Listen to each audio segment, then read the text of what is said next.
फौजी हैं तो अपने बीवी को नहीं बेच नहीं सकते, किसी को दे ही नहीं सकते हैं, और प्रोस्टिट्यूट्स के ग्रुप में नंबर नहीं ऐड करा सकते हैं, और इज्जत का ख्याल रखते हैं। ये चीज़ सच होती है? मुझे तो नहीं लगता। जिसके खाने, जो अपने बहनोई के खाने का, जो बहन ने बच्चे पैदा किए, उनकी शादी का खर्चा उठा रहा है, तो उसको ये नहीं पता कि उसका बहनोई क्या कर रहा है, उसका जीजा क्या कर रहा है। ये जो हरकतें हो रही ना, मेरे दिल में और नफरत नफरत होती जा रही तुम्हारे लिए।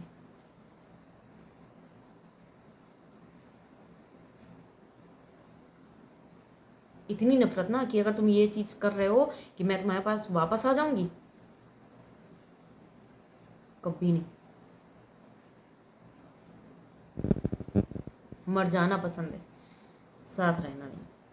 और अगर वो कंडीशन आई हुई ना मेरी जिंदगी में, तो सच दुनिया के सामने आ जाएगा जरूर, याद रखना। इसीलिए ऐसे नीच व्यक्ति की बीवी बनने से अच्छा ना मैं विधवा बन के जिंदगी बिता दूं। इसीलिए मैंने अपनी माँ का सिंदूर पोंछ दिया था। एक फौजी से शादी करके ना मुझे लगता है कि भाई मैं तो कोठे पे फंस गई हूँ, धंधे वालियों के बीच में। जैसा किसी कोठे पे कोई इज्जतदार लड़की जाती है ना, और उसको वो फंस जाती है उन लोगों के बीच में, वैसा फील होता होगा, वैसा मुझे फील होता है।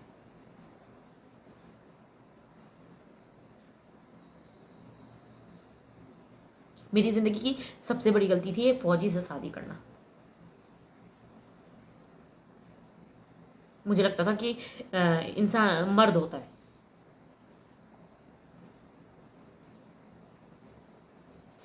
ऐसे फौजी से शादी करने से अच्छा है ना, और ऐसे मर्द से भाई मैं तो किसी हिजड़ा से शादी कर लेती, जो अपने आप को बता भी रहा था।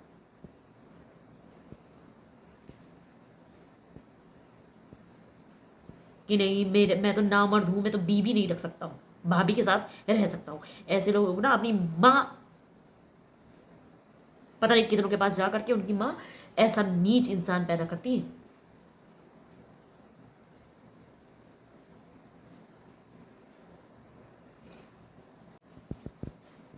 राधे राधे, जय माता की। कैसे हैं आप सब? मैं बहुत अच्छी हूँ, आशा करती हूँ आप लोग भी बहुत अच्छे होंगे। और कुछ लोगों के लिए मैं पोस्ट नहीं करना चाहती हूँ, मैं अपनी रियल लाइफ पे तो बोलना ही नहीं चाहती हूँ। पास्ट के बारे में बहुत कुछ मैंने बोला है, और बहुत चीज़ जो को आप लोगों ने सुना भी है, पर फिर भी मुझे बोलना पड़ रहा है।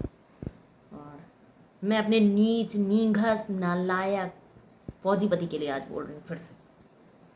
पहले बताओ, दुनिया में कितने लोग होंगे जो अपनी बीवी को बेच देंगे, या फिर धंधे वाली बनाना चाहेंगे, या फिर ऐसी जगह पे अपनी बीवी की वीडियो या फोटो पोस्ट कराना चाहेंगे जो अंग दिखाती हैं औरतें, गंदे गंदे वीडियो दिखाती हैं, आप समझ सकते हैं, वैसी टाइप की जो बॉडी दिखाती हैं, जिनके लिए चेस्ट दिखाना, पैर दिखाना, या फिर वैसे वाले पार्ट दिखाना कोई बड़ी बात नहीं।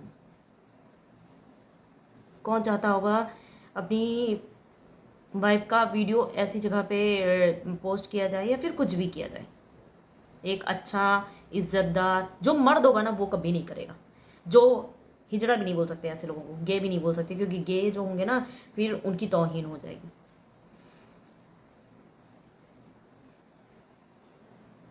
पर ये चीज़ मैंने पहले, बहुत सही है ये चीज़, और इसी वजह से मेरी मेंटल हेल्थ ना ऐसी तैसी हो गई थी उसकी। मुझे 2 बार डिप्रेशन हो चुका, और आज मेरी आंखों में आंसू है ना, तो मेरे को मतलब दुख नहीं है इस चीज़ का कि ये चीज़ फिर से हुई या हो रही है, ना डर है मेरे अंदर, डर बिल्कुल भी नहीं है। बस मुझे यही लग रहा है कि भाई ऐसे नीच व्यक्ति के लिए मैंने अपनी लाइफ के 20 साल बर्बाद कर दिए।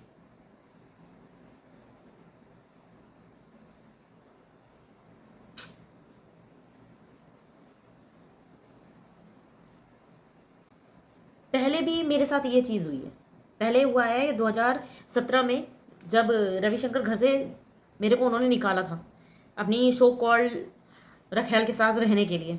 तो इन्होंने ना मेरा नंबर, जो मेरा फ़ोन नंबर, मेरे प्राइवेट फ़ोन नंबर था, मेरा फ़ोन नंबर था, वो इन्होंने प्रोस्टिट्यूट्स के ग्रुप में ऐड करा दिया था, धंधे वालियों के ग्रुप में, जो सेक्स वर्कर होती हैं उनके ग्रुप में। और वहाँ पे वो जो धंधे वाली थी और जो ग्राहक थे ना, उनके भी मैसेज आ रहे थे उस नंबर पे। तो आप समझ सकते हो कि एक नॉर्मल जो होती है, नॉर्मल औरत, उसके मोबाइल पे अगर ये ऐसे मैसेज आए ना, तुम्हारा रेट क्या है, होटल चलोगी?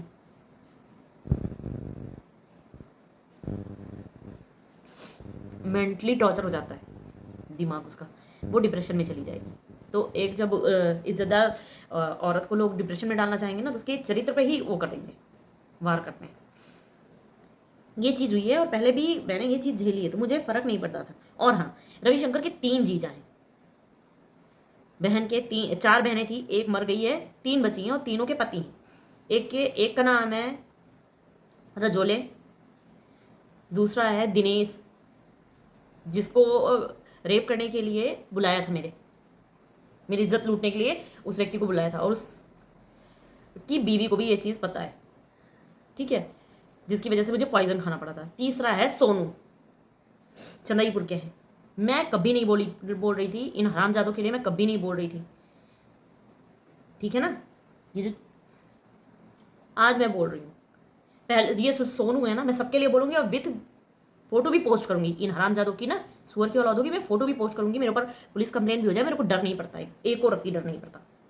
और सबसे बड़ी बात, आज मैं वीडियो पोस्ट करने से बता रही हूँ, मैं लखनऊ में हूँ, ना चंदईपुर दूर है, ना पर्वतखेड़ा दूर है, ना रमईपुर दूर है, और ना रघुनाथगंज दूर है, और ना सिक्किम दूर है। मैं घर में शांति से बैठी हूँ, तो बैठे रहने देना। मैंने घर से बाहर अबकी कदम रखा ना, किसी के लिए भी अच्छा नहीं होगा, बिल्कुल अच्छा नहीं होगा। और फिर उसके बाद मेरे से माफ़ी मत मांगना, मेरे पास माफ़ी है नहीं एक रत्ती भी। जो चीज़ मेरे पास ख़त्म हो गई, और इतना बड़ा तमाशा होगा ना कि ना रोते बनेगा, ना गाते बनेगा, और ना ही समाज में शकल दिखाते बनेगा, याद रखना। तो सोनू के लिए मैं बोलती हूँ, इनकी बीवी की फ़ोटो दिखा देती हूँ आपको। ये है, इनका काम था, रविशंकर की तो वैसे ही छिनरपन की आदत है, सबकी बीवियों को देख कर राल टपकाने की, धंधे वालियों के पास जाने की। और जब मैं अपने हक के लिए लड़ती थी, तो ये जो है लड़की, ये औरत, ये रविशंकर को झूठ बता करके लड़ाई कराती थी। इनकी वजह से प्रियांशु को रविशंकर ने जान से मारने की कोशिश की थी। प्रियांशु को डिप्रेशन के अटैक आने लगे थे, इस सुअर सी जो शकल है ना इसकी वजह से। रविशंकर की ये सिस्टर है। मेरा घर टूटा उन धंधे वालियों की वजह से, उन भाभीियों की वजह से भी, पर ये भी गुनहगार है। और इस मनहूस की शादी नहीं हो रही थी। बहुत से लड़के जो है देखे गए थे इस नागिन के लिए। ये पहले ऐसी थी कलर में, जो रिलेटिव होंगे और जिन लोगों ने देखा होगा ना, पता होगा। इस लड़की की शादी नहीं हो रही थी क्योंकि ये बहुत ज़्यादा काली थी। कलर पे आज तक मैंने किसी के कुछ भी नहीं बोला कि काला है गोरा है, मैंने कभी कुछ नहीं बोला। कलर मैटर नहीं करता, बट कुछ लोगों का दिल काला होता है, शकल भी काली होती है। इस मनहूस की अगर मैंने मदद नहीं की होती, तो इस मनहूस की शादी ना होती, कलूटी की। इसको मैंने क्रीम दी है, कुछ चीज़ें बताई जिससे कलर इनका थोड़ा साफ हुआ, और इनकी शादी सोनू नाम के व्यक्ति से हुई। सोनू को भी पता नहीं अपनी बीवी में इंटरेस्ट है या नहीं है, बट हाँ, वीडियो कॉल करने का बहुत शौक चढ़ता है इसको। 2017 में भी इन्होंने, जब जो है रवि ने मेरा नंबर जो है धंधे वालियों के ग्रुप में डलवाया था ना, तभी ये मेरे पास रात में कॉल कर करके बोलते वीडियो कॉल करें। उस टाइम पे मैं नहीं करती, आपको भी बताया, रात में किसी के हस्बैंड के साथ वीडियो कॉल नहीं, जबकि एक औरत अकेले रह रही। क्योंकि कभी कभी ऐसा होता है, मैं वैसे मेंटली और स्ट्रांग हूँ, बहुत स्ट्रांग हूँ, मैं अपनी फीलिंग बहुत कंट्रोल करती हूँ, मेरे मन को कोई हिला नहीं सकता। मैं मर जाना पसंद करूँगी, पर जिसको मैं पसंद करती हूँ, जिसको मैं चाहती हूँ, उसके अलावा मेरी नज़रों पे कोई और चढ़ नहीं सकता कभी भी। और मैं वैसी हूँ कि मुझे पैसे से भी कोई खरीद नहीं सकता कभी भी। तो मेरी नीयत नहीं डोलती, मैं जिसको चाहूँ बस उसी पे मैं उसी के लिए समर्पित हूँ, उसके अलावा कोई नहीं मेरी ज़िंदगी में। तो ये रात में उस टाइम पे भी ये वीडियो कॉल का बहुत बोलते थे। उस टाइम पे मैं सोशल मीडिया पे नहीं थी 2017 में, इसलिए इन लोगों ने मुझे बहुत टॉर्चर किया। जितना उस टाइम पे कर सकते थे उतना इन्होंने टॉर्चर किया, और मेरी मेंटल हेल्थ उस टाइम पे ख़राब हो गई बहुत ज़्यादा ख़राब हो गई थी। मेरा ट्रीटमेंट भी चला था लखनऊ से, और मैं ट्रीटमेंट के डॉक्यूमेंट भी दिखा दूँगी। मेरी काउंसलिंग भी बहुत चली, और थैंक्स उस काउंसलिंग की वजह से आज मैं मेंटली इतना स्ट्रांग हूँ। फिर इन्होंने, अब जब मैं इस 2024 से मैं यूट्यूब पे आई हूँ, मैं इंस्टाग्राम पे भी आई हूँ, मेरी आईडी बनी। उसके बाद से इनके हस्बैंड की, इनकी पूरी फैमिली की, पूरी फैमिली, चाहे वो भांजी हों, चाहे वो जीजा जी हों, चाहे बहनें हों, और चाहे ये सोनू हों, आईडी पे आईडी बनती चली जा रही। मैंने कभी भी किसी को कुछ नहीं बोला, पर अब हद पार हो गई। और इनकी ये जो है नी करकंधा, इनके लिए मैं बोलना चाहूँगी, इनके लिए पता क्या है, रवि एक जगह लड़का देखने गए थे, और रवि का कलर ऐसा है, फेयर है, और इनका एकदम ऐसा है, जमीन आसमान का अंतर, मतलब ये और ये ब्लैक एंड वाइट। तो जब ये लड़का देखने गए थे तो इन्होंने ये नहीं बताया था कि मेरी बहन काली है, ब्लैक एकदम। वो यही सोचे कि रवि गोरी है तो उसकी बहन भी गोरी होगी। वो लोग आए हैं, लड़का लड़की देखने के लिए आए, दरवाजे आए, रविशंकर के घर आए हैं इस औरत को देखने के लिए, अर्चन को, अर्चना नाम है। और उसके बाद बहुत गाली गलौज हुई, बहुत गाली गलौज हुई, क्योंकि इन्होंने धोखे से उसको बुलाया। इन्होंने अपनी बहन का कलर फेस कुछ भी नहीं बताया था। इनकी बहन की शादी नहीं हो रही थी कलर की वजह से, और मेरी वजह से, मेरी कुछ चीज़ें बताने की वजह से तब इनका कलर थोड़ा क्लियर हुआ है, तब जाके इस मनहूस की शादी हुई। और इस मनहूस ने मेरी ही जिंदगी में ग्रहण लगा दिया। एहसान माने की तो छोड़ ही दो, कोई बात नहीं, अपने अपने कर्म होते हैं। मैंने अगर किसी का अच्छा किया है तो भगवान ऊपर वाला देख रहा है, मेरी अच्छाई का फल मुझे ज़रूर मिलेगा, मुझे पता है। और अगर किसी ने गलत किया है तो उसको भी उसका फल मिलेगा। ये थी इनकी शादी सोनू से हुई है, और सोनू को वीडियो कॉल का बड़ा चस्का है। अब मैं इस पर भी नहीं बोलूँगी, उस टाइम में मेरे पास सबूत नहीं थे। लोग बोलते हैं ना कि नहीं है सबूत, क्या है, उस टाइम में मैं सोशल मीडिया पे नहीं थी, इसलिए मेरे पास नहीं थी। अब जो सोनू है वो नई नई आईडी बना के आ रहा है। मैंने कई आईडी ब्लॉक भी की हैं। पहले तो इनके पति वीडियो कॉल करते हैं, आप देख लो, मैं स्क्रीनशॉट लगा रही हूँ।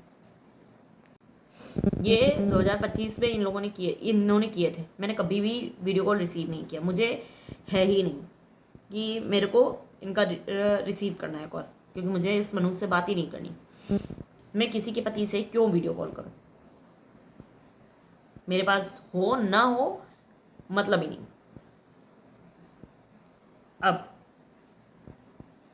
अब इतने दिनों बाद मैं क्यों ये चीज़ बोल रही हूँ, आप लोगों को लग रहा होगा। मैं इंस्टाग्राम पे भी पोस्ट करती हूँ, और इंस्टाग्राम पे मेरी वीडियो पता कहाँ कैसे कैसे लोगों के बीच में डाली जा रही। मैं स्क्रीनशॉट दिखाती हूँ, पहले आप देख लो फिर मैं बताऊंगी। ये नई आईडी बनाई है, और यहाँ पे मेरी वीडियो रिपोस्ट की गई है उन औरतों के बीच में। ये मुझे मेंटली टॉर्चर करना चाह रहे हैं। मैं सोशल मीडिया पे वीडियो पोस्ट करती हूँ, मुझे रत्ती भर भी फर्क नहीं पड़ रहा कि तुमने पोस्ट की है। बस मुझे मेरी आंखों में आंसू इसलिए आए ना कि पहले जब तुम लोगों ने मेरे साथ ये चीज़ की थी ना, मेरे पास सबूत नहीं थे। और अगर मैं किसी से बोल रही थी ना तो लोग ये बोल रहे थे तुम्हारे पास सबूत है कि ऐसे ऐसे तुमको टॉर्चर किया गया है। और आज तुम लोग थाली में परोस के मुझे सबूत दे रहे हो कि हाँ ये ऐसे करते हैं।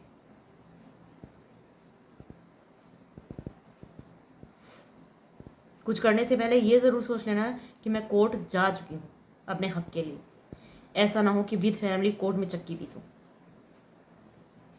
क्योंकि जो मैं कह रही हूँ तुम लोगों ने किया है, ये चीज़ तुमको भी अच्छे से पता है, और सच साबित करना कठिन हो सकता है, नामुमकिन नहीं।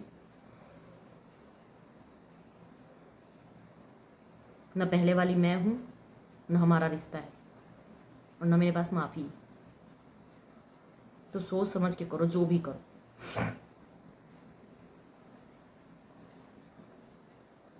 और हाँ, इनके जीजा के लिए मैं एक चीज़ और बोल दूँगी, इनको ना न्यूड पिक्चर्स पोस्ट करने का बहुत शौक है, बहुत ज़्यादा शौक है। इनकी फेसबुक पे भी जो जितनी आईडी आप देखोगे ना, नॉर्मल पिक्चर्स बहुत कम रहेंगी।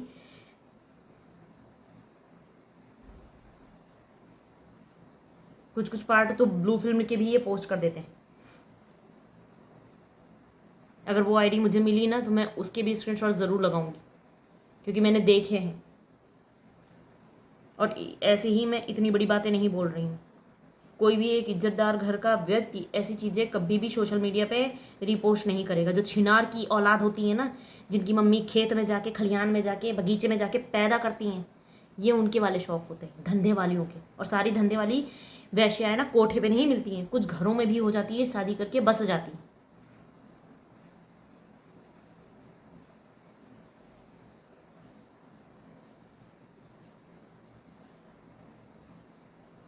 पहले डायरेक्ट मेरे पास कॉल आता था, मैसेज आता था। अभी ये नया पैतरा स्टार्ट हुआ है।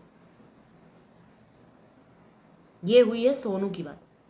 सोनू, अर्चना, अर्चन भी बोलते हैं। तो ऐसे मुझे मेंटली टॉर्चर किया जा रहा है।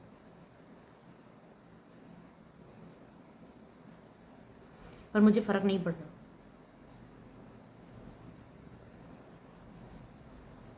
और रोना बस मुझे इसलिए आया ना आज कि यार मतलब मैं कितने गिरे हुए लोगों के बीच में फंस गई, कितने नीच लोगों के बीच में फंस गई मैं। आज मैं सोचती हूँ मेरे पापा ने ऐसे नीच लोगों के लिए दहेज दे के मेरी शादी कराई है। थू है पैदाइश पे, होते ही मर जाते तो शायद ज़िंदगी कुछ और ही होती मेरी।